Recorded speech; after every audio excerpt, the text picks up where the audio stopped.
So I don't know if you've picked up on a little change in my appearance, but I've cut off all my hair. I shaved, and I have gone short before, but never to the skin like this.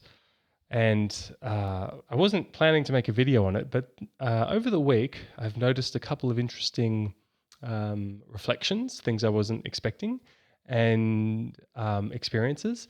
And I kind of think that there's a lot of people, that are thinking about shaving. A lot of people with thinning hair, and it's a big industry.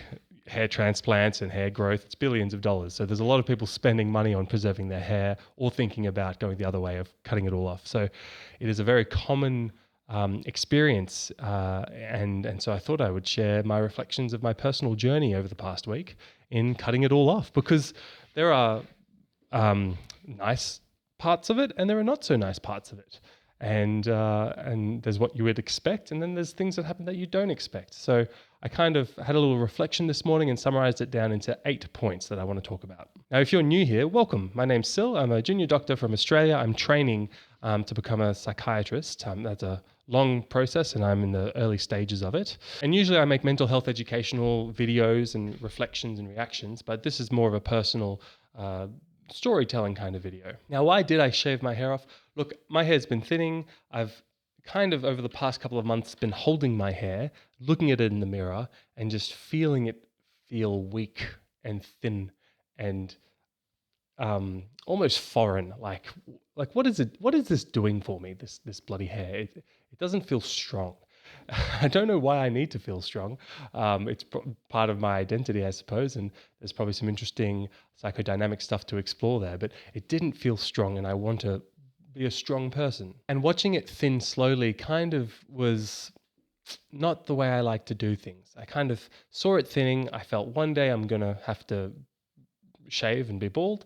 So lean into that. Just cut it off. Just, accept reality as it is. And when I did a 10-day Vipassana meditation course years and years ago, one of the key principles in that form of meditation is accepting your breath as it is, not as you want it to be. And that goes for life as well. There's an importance in the resilience and acceptance of what we cannot change. And yes, I could spend tens of thousands of dollars and get hair transplants and use minoxidil and topical treatments and take finasteride. And I did that for a couple of months, a couple of years ago. And it did actually, reverse it a little bit. But it's hundreds of bucks and it's not reality.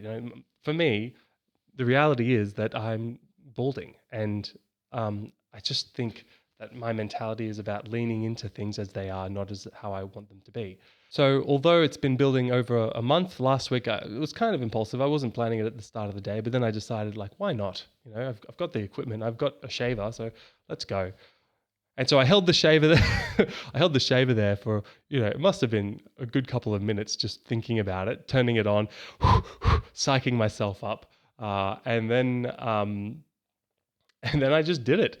And it was very funny. So the first interesting observation to share, number 1 of 8, is that the second I started shaving off my hair, my beard became the most important thing in my life.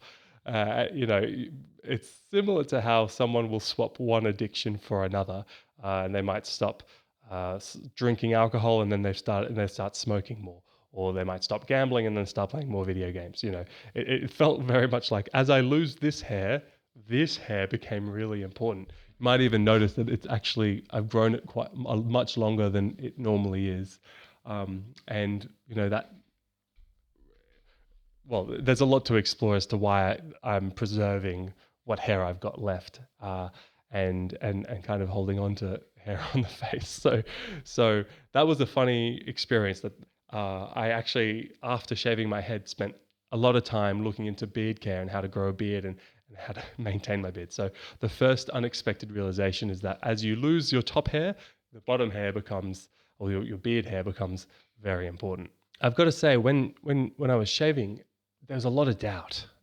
I was even thinking it might make an interesting footage for YouTube to film myself shaving my hair, but it was too intimate. It was past the boundary that I'm comfortable sharing with YouTube, because it was quite a personal experience to lose my hair, to take it off.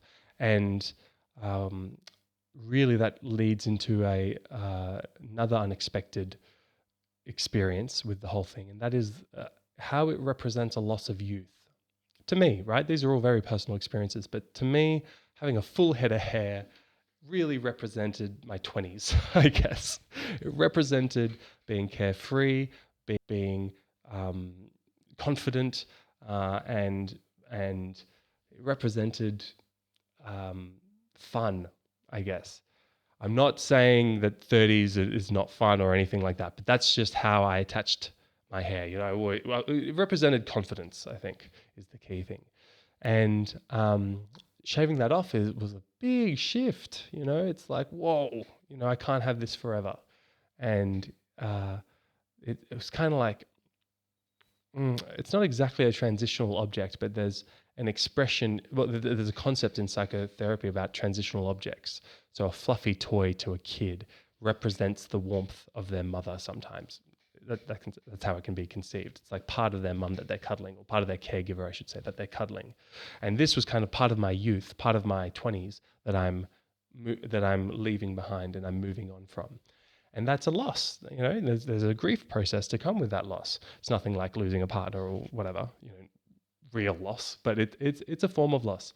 And that was an interesting experience. So over the week, there's been a bit of that kind of, I guess it's kind of grieving of my 20s, but more so like, oh, here comes middle age, here comes 30. I don't know if it's quite right to call it middle age, but you know what I mean? It's a transition into a new kind of phase of development, I guess. And the big shift in this phase of development is really that one of the big shifts is that, having a full head of hair was really about being admired by others. Now I've got to kind of self-generate my own confidence, is how I feel about it. That, I'm exposed. Here's the real Sil.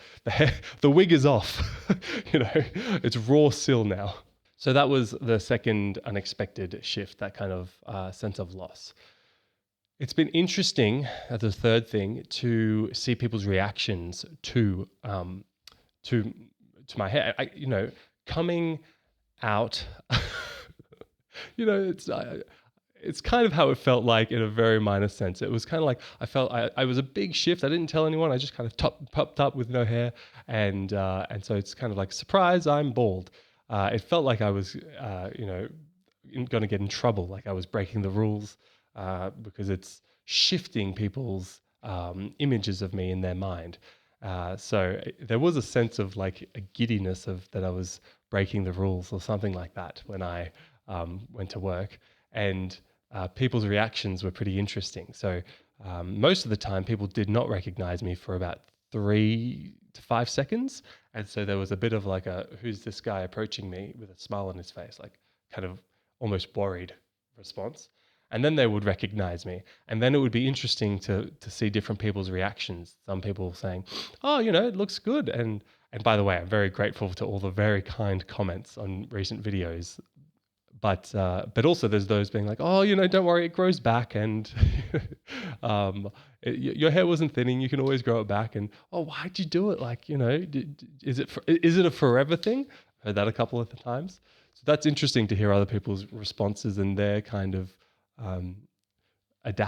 adjustment to my my new look. One nice thing about being bald is I have gotten a lot of messages from bald people who have said welcome to the club. So there's obviously a bit of camaraderie in this experience, this loss of hair.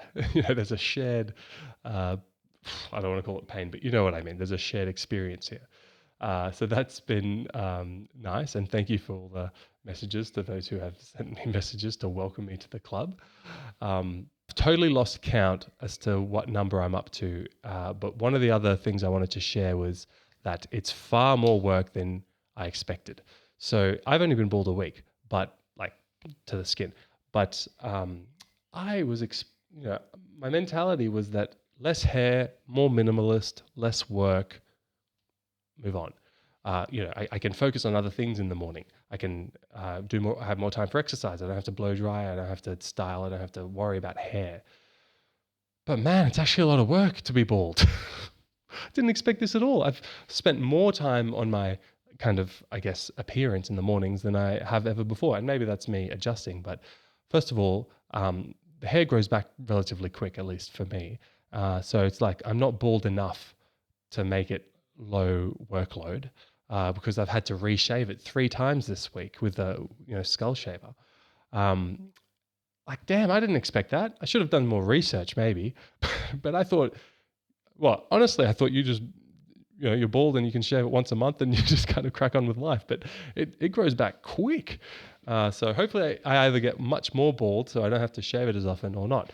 But also your skin's exposed. So you've got to do all, more moisturizing and sunscreen and everything. So, and then the thing about the beard, like I spend more time on my beard. So, uh, paradoxically, it's actually required more time in self-care department than previously. Hopefully that will reduce as I get more efficient with my morning routine. The final thing to share is how white that skin is. Like it's just so much brighter than, well, it's actually gotten better. And I'm not proud to admit, but I have spent a lot of time in the sun, just kind of trying to get a shade or two, just a little bit more tan on the top. And there's nothing healthy about a tan. I know I'm not a perfect model of health. I'm sorry. But yeah, I've been trying to just kind of get it at least to the pink of my forehead so that it's not like, bam, the sun. It's, yeah, because a lot of people are like, wow, that's bright. So there it is, folks. That's my 1 week reaction to cutting my hair off. So far, I don't regret it. There's pros and cons, and I kind of feel like, well, this is my look for my 30s, and we'll see how we go. If I want to grow it back, I can, and if I want to use minoxidil and creams and stuff to try and improve hair growth, well, it's much better skin contact when you have less hair. So I'm not too bothered either way. We'll see how we go. I'll take things 1 week at a time. But that is my first week's reflection for you all. Now, if you have had similar experiences or other unexpected things as part of your bald journey, if you are bald, I'd love to read comments about what was some quirky insights you had from your early days after having a shaved head. Further, if you enjoy this channel and you enjoy the video, please like the video. And if you want to follow the channel, subscribing really helps as well. But other than that, I wish you all just a beautiful day full of love, and I'll see you all in the next video.